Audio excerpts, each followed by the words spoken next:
This show is sponsored by BetterHelp Online Therapy. Visit betterhelp.com/Padilla because sometimes existing is exhausting.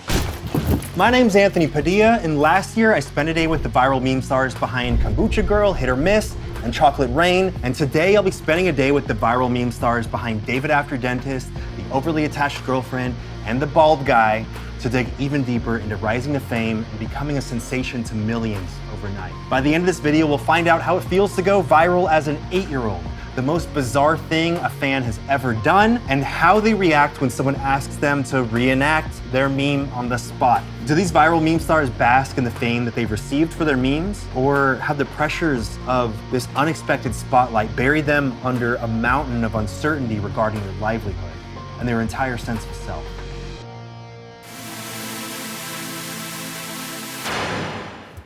Hello, David. Hi, Anthony. Lena. Hello. Seth Everman. Anthony Padilla. What's the meme that you're most well known for, and how many times do you think that was viewed? The overly attached girlfriend. The meme is actually a screenshot from a video, and the video has 20 million views for like years and years. Someone took a screenshot from it and posted it to Reddit, and they named it the overly attached girlfriend. I think most people that know about overly attached girlfriend know about the photo more than they know about the video. The first one is the still DRE piano transition. The audio has probably billions of views. Billions of views? Billions. Holy shit. And the other one for a more like a bit younger crowd is my Billie Eilish video where I made a cover of her song Bad Guy. I'm the bad guy. Duh. Do you know how many times this one was viewed? I'd say it's like a few 100 million. Yeah. But I wouldn't say it's a billion. David After Dentist, the last time I checked, it was 148 million views. I still remember the moment that I first saw that video. One check mark in the history of the internet that I hold within this thing. And there you are, a lot of, is this real life? And yeah! Is this real life?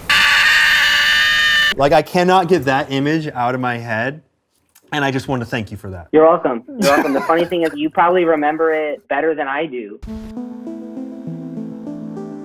How long ago did that meme first blow up? June of 2012. 12 years since the video uploaded. The Billie Eilish one. Yeah, that was probably 2019. What was the story behind the creation of that? I had another video in the same style where I basically take household objects and turn them into like a cover of a song. So when I heard that Billie Eilish song, I was like, this is a very simple song. I can definitely take the separate elements and use household objects to recreate them. It was really just so my mom could see the video. It was a first big procedure. I was 7 years old. She couldn't be there. She just wanted to be there. That was when my dad recorded it. The idea was to share it with family. She was like, okay, I'll just make it public. And then 3 days later, it kind of went crazy. Justin Bieber had this song that just came out called Boyfriend. And he was having this contest where he asked people to make a parody of the song Boyfriend, but from like the girlfriend's perspective. There's that long instrumental part in the beginning. On like my last take, I decided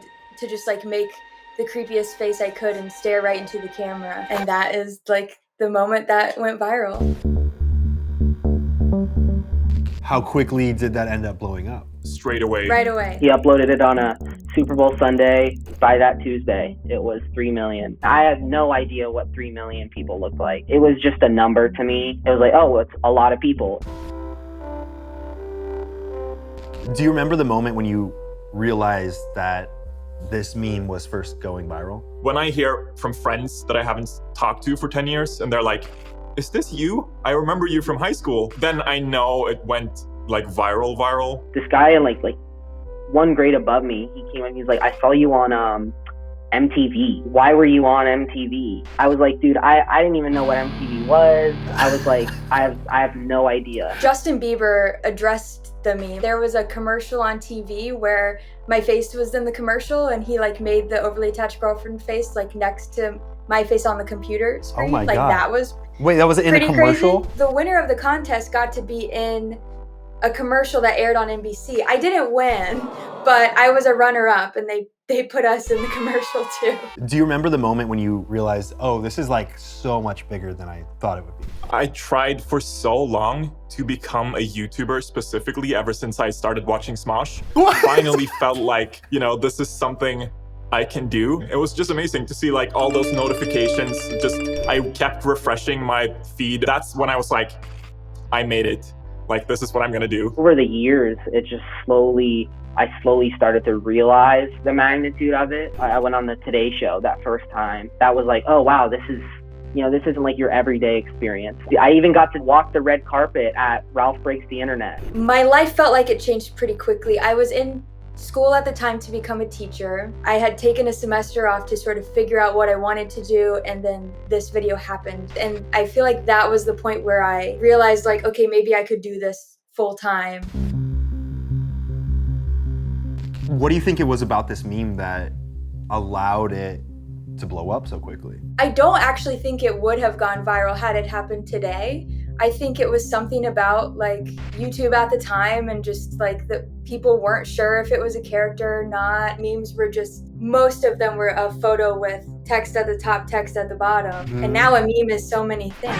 There's an innocent kid, and then he's also on drugs. Those don't really go together in the same video. As we watched you, we got to kind of see you go throughout like every single aspect of realizing just like how up you were. When I screamed, that was genuine anger. I do remember that. Like, because in your head, you're like, this very well may be the next 85 years of my life. You just take a kid and who's still learning how to live in this world and throw them in almost a completely different one, and it's those pure, unadulterated questions. Billie Eilish was definitely blowing up like times a million at that exact time. People were searching for that song Bad Guy and saw my video. I did ruin Billie Eilish's comment section for that one video, so. You had the first comment ever with 1 million likes.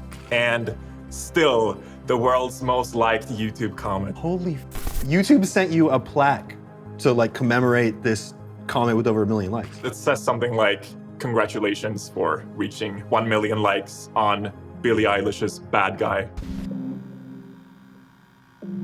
Do you like that you went viral for that meme? Oh yeah, I would have had it go the exact same way it did. I mean, I don't dislike it. It's cool. It's not something that I'm like embarrassed of or ashamed of, or to me, it's just kind of like this funny thing that happened. I do and I don't. When people see me, it's like, oh, you're the bald guy. You're like this person. That's like what I hear the most in the streets. It's like, you're the bald guy. If you had to change one thing about the meme, would you change anything? I can't picture it being anything other than what it is. It just wouldn't be the same. I don't think I changed anything. I worked so hard over and over, like looping those stupid like 40 seconds. I think that's good. Not necessarily about the meme itself, maybe like a little bit about the hate, I guess, that my dad got. I would never do this to my kids. I think it's a little exploitative. I don't want voyeurism in my family. That was a little bit of a frustration at the beginning. The video was not at all him taking advantage of me to make something funny. Did your dad ask you if you wanted to have this video of you put online? He asked me about everything, even down to David after Dennis. Like, what do you think about that name? So you must get recognized all the time now. Yes.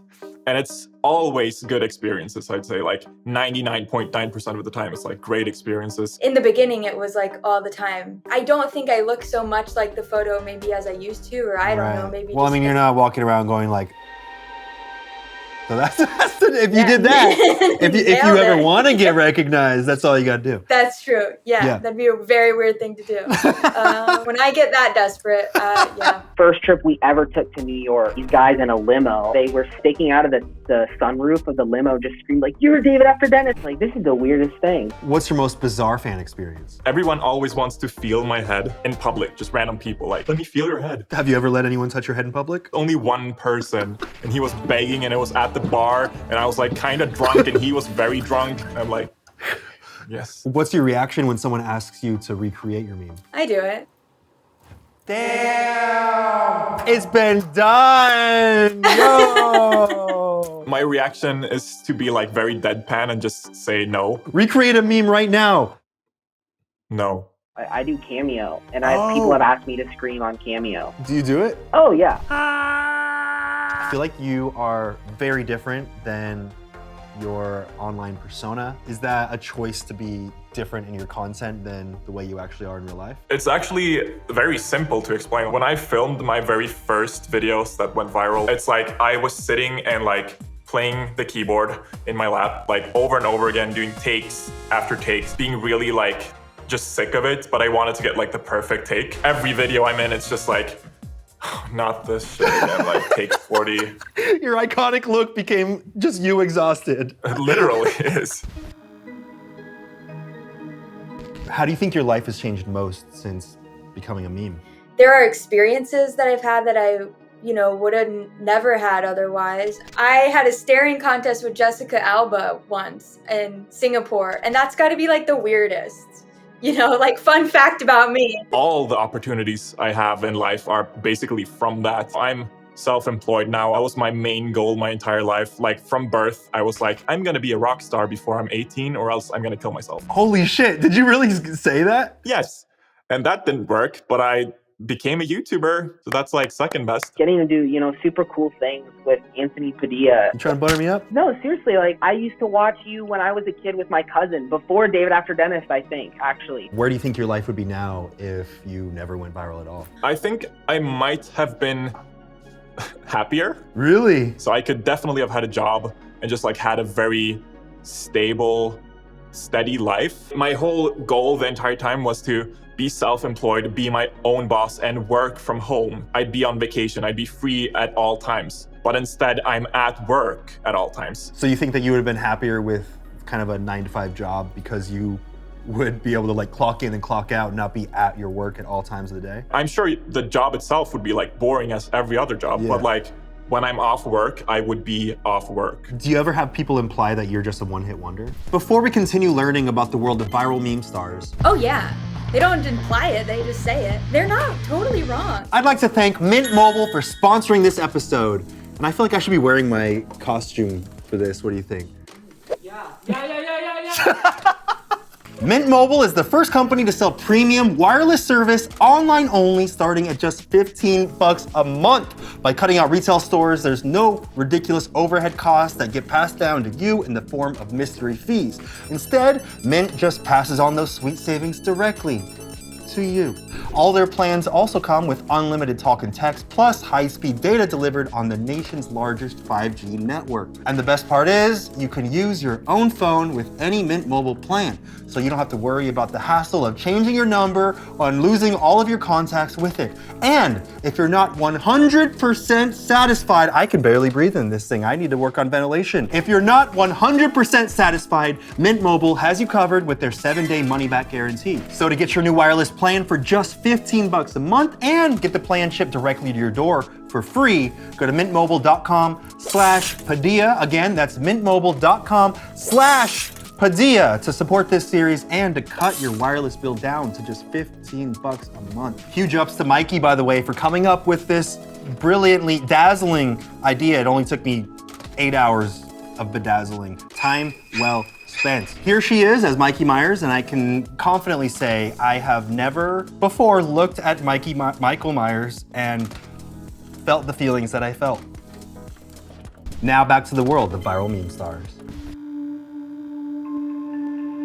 Do you ever have people imply that you're just a one-hit wonder? Oh yeah, they don't imply it, they just say it. They're not totally wrong. I mean, like I started with this like viral thing that I know that nothing will ever top that experience, and that's okay. I think there was a long time when I wanted to sort of do better than that, or I compared everything to that, or but then I just sort of reached this point where it's like, well, like this really cool thing happened to me, and maybe that's like the coolest and most successful thing I'll ever do, and that's okay. When I first left Smosh, I was like, oh, that's all I will ever be known for. That's what I was good at. I'm like now this irrelevant person who just tries so hard to like, relive or like to live some of that same glory that I once rode.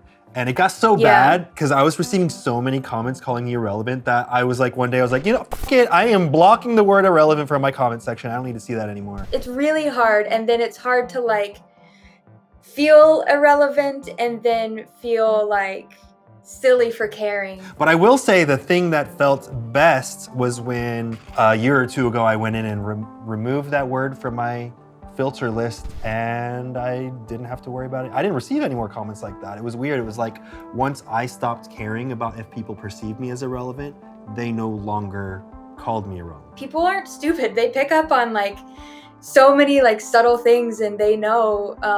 I mean, I feel like when I still like had years to go on YouTube, but wasn't all in and wasn't fully feeling it, like people knew, and then they told me that they knew. After seeing so much success with going viral, do you feel this pressure to kind of constantly have things that are just as viral or more viral than the things that you've created? Always. I just care about like, oh, what if I did my best video before and this is like worse because it's not getting more likes and views? Yes, absolutely. Because my first video immediately went viral, everything I did after that, I compared to that. Does any part of you wish that you would have slowly but surely attained the fame that you have rather than it kind of being this huge thing initially right away? Especially when I was doing YouTube full time, I had a lot of moments where I was just like, man, I wish I did this like slowly over time and felt more confident and sure of what I was doing before everyone was watching me. Real Rambo wants to know if you like or dislike that your legacy will kind of always live on attached to this meme. I'm sure at my funeral, someone's going to make a Date After Dennis joke. I'm sure someone will. And I love that. And I think that would be funny. The day I met David, I was like, oh, is this going to be forever? Or something like that. I don't know. We found out the answer today. That was no. Not forever. Yeah, that's a good one. Not forever. Kitsumi wants to know if you ever made any money on your viral meme. 0.0% of what the video could have made. People re-uploading and also copyright claims from like sounds that other people have made and all that stuff. Like I go on TikTok and someone's uploaded my still DRE sound, like just ripped it from my video.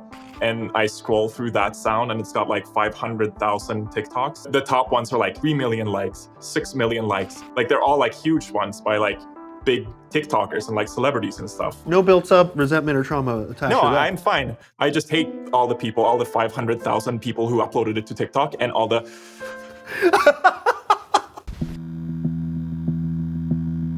So a couple years ago, you announced that you were going to be quitting YouTube officially, and a large portion of that was kind of talking about how a lot of what you experienced with your viral meme kind of helped contribute to a lot of anxiety and depression. Can you get into how your fame affected your mental health? A year and a half or so into making YouTube videos full time, I started struggling a lot with depression, a lot of like negative thoughts. I put so much pressure on myself. And so the way that the fame sort of contributed to that is just, I felt like I was suffering through this thing and I had to hide it from everyone, or maybe everyone knew and could tell, and I didn't want that either. Going through all of those feelings and experiences and then turning my camera on and being like, haha, hello, like pretending to be happy, that really started to affect me. And I think it's pretty common for people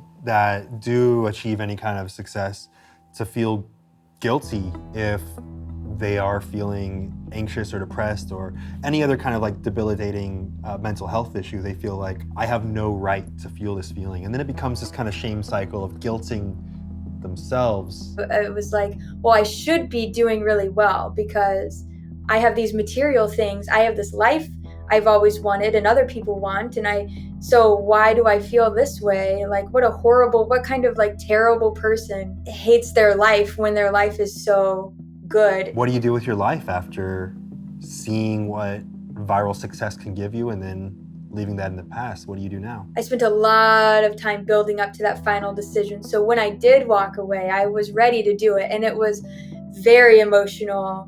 And I almost had to like grieve a loss. And so since walking away, it's a lot of focusing on me and my happiness and my private personal world and enjoying the things that I didn't give myself time and energy to enjoy before. I mean, I live a pretty boring, normal life now, but it's cool. I like it. If there's anyone watching who wants to become a viral meme like you did, is there any advice that you'd want to give them? Yeah, don't. Simple. But also, if you try to like be yourself, oh, this is already way too lame. I can't even finish that sentence.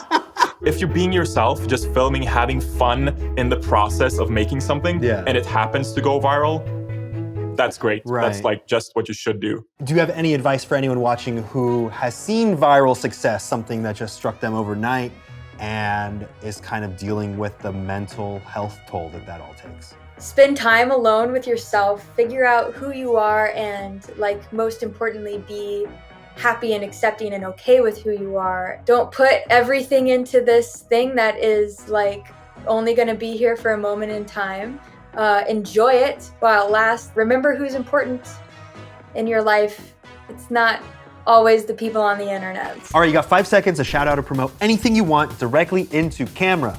Go. If you want to follow me on Instagram, it's @Lena, and that's it. This is my new band, Nirvana, and you can find them on Spotify. Thanks for watching. Shout out my family, my friends, my girlfriend Lauren, all the support that they've given me throughout this process of this video as I've gotten older, and also Anthony's videos on mental health, very important. Thank you, man. I really appreciate that. I wasn't expecting a self-shout out in this.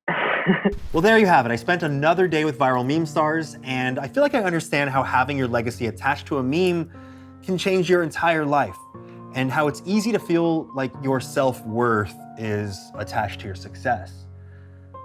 And how sometimes there may be way more to any situation than what appears on the surface.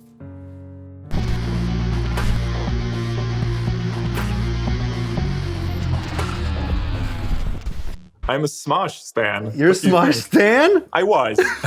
Yeah, in 2007, I ordered a brown, like, Boxman is my homeboy shirt that I possibly still have somewhere. I'm sure my mom has it, like, saved. Oh, shit. But yes. You got the classic And Boxman Smosh, shirt. that's the only merch I ever bought from any YouTuber for, like, 10 years. I was specifically a Smosh stan, like no other YouTubers at the time. Holy shit.